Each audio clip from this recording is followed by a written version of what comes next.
to find a way around their prime minister's solemn oath.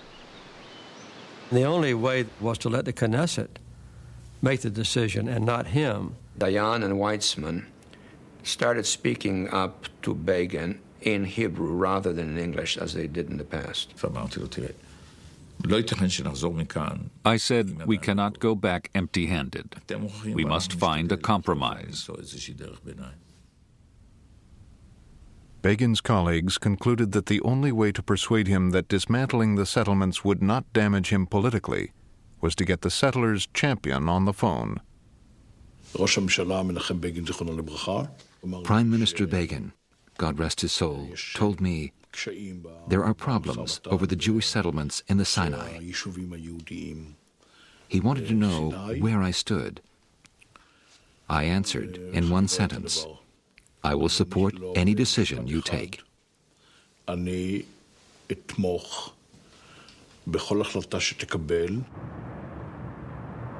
Prime Minister Begin's phone call opened the way for a White House ceremony. The Knesset voted to dismantle the Sinai settlements.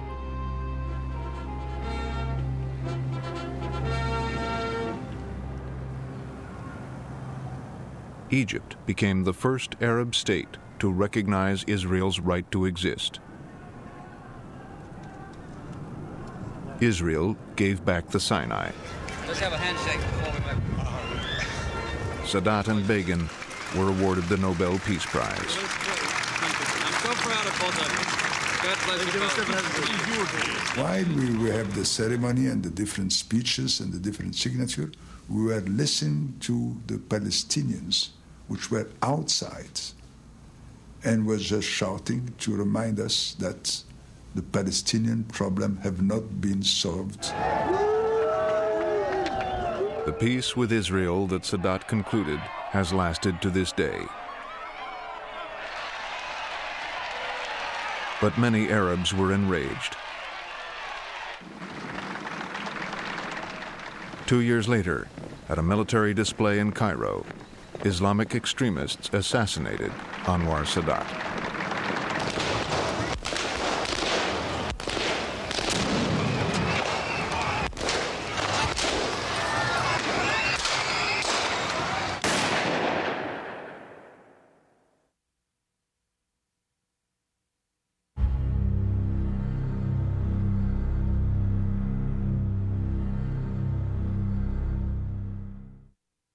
The Israelis came 1,500 miles, scored a direct hit on the PLO headquarters based in Tunis, and only just missed the PLO leader, Yasser Arafat.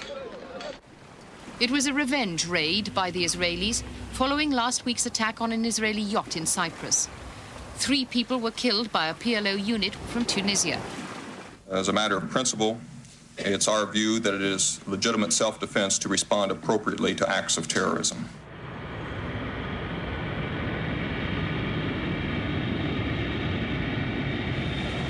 As terrorist warfare continued, a plane load of Israelis arrived at Heathrow Airport. The passengers had no idea that among them was their foreign minister on a top-secret mission. I came disguised in a wig and glasses.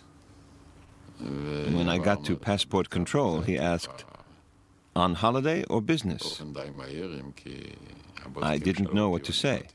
Finally, I said, "On business."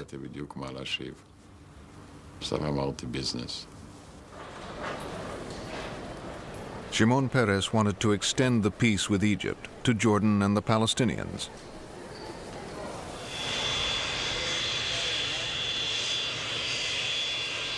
That same day, King Hussein of Jordan piloted his own plane to London. He had been invited to meet Peres by a mutual friend. I had many questions in my mind about it, but he didn't give me any detail. He just told me that he had contacts with Peres.